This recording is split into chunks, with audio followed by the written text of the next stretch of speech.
بسم الله الرحمن الرحيم. هل أتاك حديث الغاشية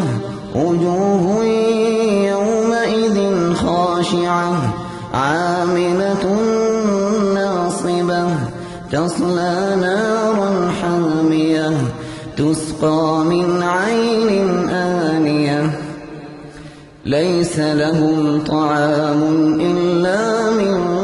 ضريع لا يسمن ولا يغني من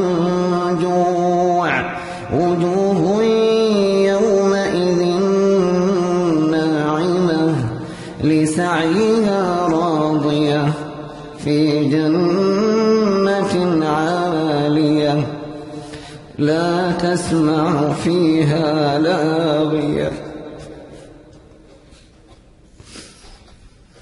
لا تسمع فيها لاغية فيها عين جارية فيها سرر مرفوعة وأكواب موضوعة ونمارق مصفوفة وزرابي مبثوثة أفلا ينظرون إلى الإبل كيف خلقت وإلى السماء كيف رفعت وإلى الجبال كيف نصبت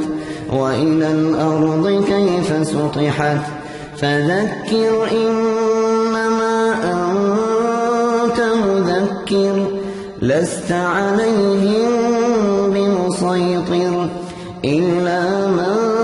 تولى وكفر فيعذبه الله العذاب الأكبر